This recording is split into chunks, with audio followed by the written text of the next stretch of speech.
খবর পড়ছি ওয়েন্দিলা মুখার্জি। এরকম প্রতিদিনের টাটকা ও বাছাই করা তাজা খবর পেতে চ্যানেলটি সাবস্ক্রাইব করে বেল আইকনটি অবশ্যই ক্লিক করুন। শুরুতেই হেডলাইন। অন্যের সিদ্ধান্তের দায়, বঙ্গে বিজেপি হারের পর এবার মুখ খুললেন সুকান্ত। নিশানায় কে? দেখুন এক নজরে। রেশন দুর্নীতির অভিযুক্তের সঙ্গে ঋতুপর্ণার 1 কোটি নগদ লেনদেন, ইডির হাতে বিস্ফোরক তথ্য। ইন্ডিয়া জোটের বৈঠকে যাচ্ছেন অভিষেক। দিল্লি রওনার আগে কি বললেন টিএমসি সেনাপতি? গতকালই জয়ী হয়েছে বীরভূমে, এরই মাঝে জেলে যাচ্ছেন শতাব্দী। হইচই পড়ে গেল রাজ্যে। ব্যারাকপুর মধ্যমগ্রাম তাণ্ডব শুরু টিএমসির। রাতের অন্ধকারে হামলা বিজেপি কর্মী সমর্থকদের বাড়িতে। নীতিশ কুমার পাল্টি মারলেন কংগ্রেসে যাচ্ছেন। বিজেপির গভর্নমেন্ট হচ্ছে না, জোর জল্পনা। INDIA জোটের বৈঠক এড়ালেন উদ্ভব। এবার কি এনডিএতে ঘর ওয়াপসি? জল্পনা তুঙ্গে। আসছি বিস্তারিত খবরে। 19-এর পর এবার বাংলায় গেরুয়া ঝড় ওঠার পূর্বাভাস দেওয়া হয়েছিল, তবে মঙ্গলে ইভিএম খুলতেই শুরু হয় সবুজ ঝড়। ঘাস ফুলের দাপটে রীতিমতো কোণঠাসা হয়ে পড়ে পদ্ম। টার্গেটের কাছাকাছি পৌঁছানো তো দূর, তার অর্ধেক আসনও জিততে পারেনি গেরুয়া শিবির। মাত্র 12টি আসনে সন্তুষ্ট থাকতে হয়েছে বিজেপিকে। কিভাবে সম্ভব এই ফলাফল? এবার মুখ খুললেন বিজেপির রাজ্য সভাপতি সুকান্ত মজুমদার। ভোটের আবহে খোদ নরেন্দ্র মোদী দাবি করেছিলেন পশ্চিমবঙ্গে বিজেপির বেস্ট পারফর্মিং স্টেট হতে চলেছে। 30 আসনের টার্গেটও বেঁধে দেওয়া হয়েছিল, তবে সর্বসাকুল্য মাত্র 12টি আসন জিততে পেরেছে গেরুয়া শিবির। দিলীপ ঘোষ, নিশীথ প্রামাণিকের মতো তাবড় নেতারা এবার জয় বের করতে পারেনি। আসন সংখ্যা বাড়ানো তো দূর, গতবারের চেয়ে 6টি আসন কম পেয়েছে বিজেপি। এবার একটি সর্বভারতীয় সংবাদ মাধ্যমের কাছে এই নিয়ে মুখ খুললেন সুকান্ত। বিজেপি রাজ্য সভাপতি বলেন, দলের মধ্যে অবশ্যই আলোচনা করব। রাজ্য সভাপতি হিসেব দায়টা তো আমারই। আমি সব সিদ্ধান্ত নিতে পারিনি, তবে দায় আমাকেই নিতে হবে। আমি পিছুপা হব না। সিদ্ধান্ত হয়তো অন্য কেউ দেবে, কিন্তু দায় আমাকেই নিতে হবে। সাক্ষাৎকারে কারণ নাম না নিলেও অন্য কেউ বলতে সুকান্ত ঠিক কাকে বুঝিয়েছেন তা নিয়ে শুরু হয়েছে চর্চা। রেশন দুর্নীতি নিয়ে নতুন করে তলব শুরু করেছে ইডি। কিছুদিন আগে ঋতুপর্ণা সেনগুপ্তকে জিজ্ঞাসাবাদের জন্য ডেকে পাঠিয়েছিল সংস্থা, তবে ইডির তলবে সাড়া দিলেন না অভিনেত্রী ঋতুপর্ণা সেনগুপ্ত। রেশন দুর্নীতি মামলায় জিজ্ঞাসাবাদের জন্য বুধবার ঋতুপর্ণা সেনগুপ্তকে ডেকে পাঠিয়েছিল ইডি, তবে বুধবার তিনি হাজিরা দেননি। ইডি সূত্রে জানা গিয়েছে, রেশন দুর্নীতিতে গ্রেফতার এক অভিযুক্তের সঙ্গে টলিউড অভিনেত্রীও প্রায় 1 কোটি টাকা নগদ লেনদেনের হদিশ মিলেছে। বিপুল এই অর্থ সম্পর্কে জানতেই তাকে জিজ্ঞাসাবাদ করতে চাইছে ইডি। এর আগে রেশন দুর্নীতির নামে জড়িয়েছে রাজনৈতিক ব্যক্তিসহ ব্যবসায়ীর। গত বছর অক্টোবর মাসে রেশন মামলায় গ্রেফতার হন রাজ্যের প্রাক্তন মন্ত্রী জ্যোতিপ্রিয় মল্লিক। গ্রেফতার হয়েছে বনগাঁ পুরসভার প্রাক্তন চেয়ারম্যান শঙ্কর আড্ড সহ আরো অনেক। সংবাদ মাধ্যমকে ঋতুপর্ণা জানান, আমি এ বিষয়ে কিছুই জানি না। রেশন দুর্নীতি কি সে সম্পর্কে আমার কোনো ধারণা নেই। কেন এই মামলায় তলব? আচমকাই এই খবর পেলাম। আমার কলকাতার বাড়িতেও ইডি তরফে কোনো চিঠি আসেনি। INDIA জোটের বৈঠকে যোগ দিতে বুধবার দিল্লি রওনা দিলেন তৃণমূলের সর্বভারতীয় সাধারণ সম্পাদক অভিষেক বন্দ্যোপাধ্যায়। মঙ্গলবার 2024 লোকসভা ভোটের ফল ঘোষণা হয়েছে। অধিকাংশ ভোট পরবর্তী সমীক্ষাকে ভুল প্রমাণ করে 300-র কমে আটকে গিয়েছে এনডিএ।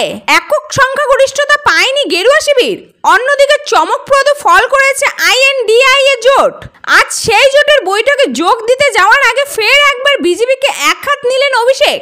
আজ দিল্লি যাওয়ার আগে কলকাতা বিমানবন্দরে দাঁড়িয়ে গেরুয়া শিবিরকে আক্রমণ সরানোর পাশাপাশি জনতাকেই কিং মেকার তকমা দেন টিএমসি সেনাপতি। অভিষেক বলেন, এবারের নির্বাচনে দেশের মানুষ বিজেপির অহংকারে চূর্ণ করে দিয়েছে। জনতাই কিং মেকার। দেশ কোন পথে চলবে সেটা আগামী দিনেই জনতাই নির্ধারণ করবে। লোকসভা ভোটে বঙ্গে সবুজ ঝড়ে উড়ে গিয়েছে বিরোধীরা। মোট 42 আসনের মধ্যে 29টিতে জয় পেয়েছে বাংলার শাসক দল। অনুব্রতহীন বীরভূমেও জয় ধরে রাখতে পেরেছে তৃণমূল। মঙ্গলবার বীরভূম লোকসভা আসনে জিতেছে তৃণমূলের তারকা প্রার্থী শতাব্দী রায়। আর জয়ের পরের দিনই সাংবাদিকদের জানালেন শীঘ্রই তিহার জেলে যাচ্ছেন তিনি। কারণ কি? বর্তমানে তিহার জেলে বন্দী রয়েছে বীরভূম জেলা সভাপতি অনুব্রত মণ্ডল। বাংলায় না থাকলেও রাজ্য রাজনীতিতে তার অবদান ভোলেনি দল। মাঝে মধ্যে তৃণমূল সুপ্রিমো মমতা বন্দ্যোপাধ্যায়ের মুখে আসে কেষ্টর নাম, তবে এবার সেই কেষ্টর অনুপস্থিতিতেই চতুর্থবারের জন্য সংসদে যাচ্ছেন শতাব্দী। এরই মাঝে শতাব্দী জানালেন অনুব্রতর সঙ্গে দেখা করতে তিহার যাবেন তিনি। 1.5 মাসের হাড্ডাহাড্ডি লড়াই শেষে মঙ্গলবার প্রকাশিত হয়েছে 2000 লোকসভা ভোটের ফলাফল। অধিকাংশ বুথ ফেরত সমীক্ষাকে বুড়ো আঙ্গুল দেখিয়ে বাংলায় মার কাটারি ফল করেছে তৃণমূল। বারাসাত থেকে শুরু করে ব্যারাকপুর, হুগলি থেকে শুরু করে হাওড়া রাজ্যে মোট 29টি আসনে এবার ঘাসফুল ফুটেছে। আর তারপরেই নানান জায়গা থেকে বিক্ষিপ্ত হিংসার খবর উঠে আসছে। কাঠগড়ায় তোলা হচ্ছে টিএমসিকে।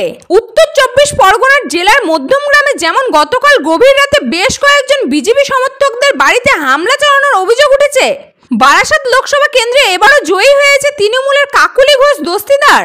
অভিযোগ, টিএমসি প্রার্থীর জয় নিশ্চিত হতেই মধ্যমগ্রামের নেতাজি পল্লীতে বেশ কয়েকজন পদ্ম শিবিরের কর্মীর বাড়িতে আক্রমণ করা হয়। টিএমসি আশ্রিত দুষ্কৃতীরাই এই হামলার নেপথ্যে রয়েছে বলে অভিযোগ আক্রান্তদের। যদিও শাসক শিবিরের তরফ থেকে যাবতীয় দাবি খারিজ করে দেওয়া হয়েছে। প্রথমেই জানিয়ে রাখি যে এখনো পর্যন্ত চলা ট্রেন্ড অনুযায়ী বিরোধী ইন্ডিয়া জোট যথেষ্ট সক্রিয় হয়ে রয়েছে। এই আবহে জানা গিয়েছে নীতিশ কুমারকে ডেপুটি পিএম করতে চায় ইন্ডিয়া জোট। এমনকি তাকে শরদ পাওয়ার তরফে ফোন করা হয়েছে বলে জানা গিয়েছে। এই প্রসঙ্গে জানিয়ে রাখি যে নীতিশ কুমার ইতিমধ্যে এই মহাজোট ছেড়ে বেরিয়ে এসেছিলেন। শুধু তাই নয়, তিনি বিজেপির সাথে হাত মিলিয়ে যোগ দিয়েছিলেন এনডিএতে। যদিও এবার নতুন করে এই ফোনের বিষয়টি সামনে আসতেই শুরু হয়েছে জল্পনা।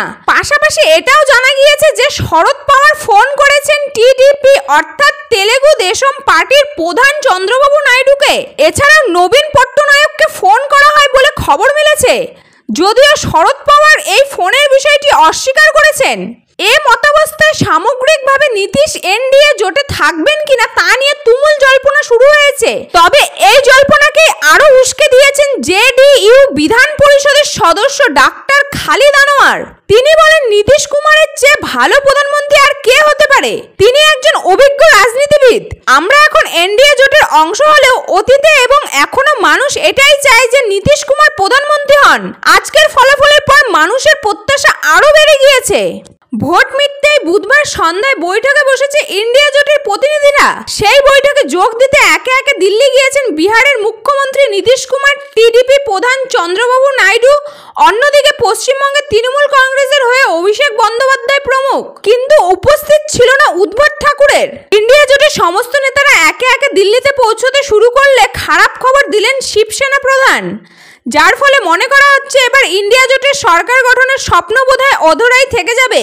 শিবসেনা গোষ্ঠীর প্রার্থী চন্দ্রহার পাটিলের বিরুদ্ধে কংগ্রেস নির্দল প্রার্থী বিশাল পাটিলকে দাঁড় করানোর কংগ্রেসের শিবিরের ওপর বেজায় চটেছেন উদ্ভট ঠাকুরের। এখন সকলেরই নজর উদ্ভট ঠাকুরের পরবর্তী অবস্থানের দিকেই। সংবাদ শেষ হলো।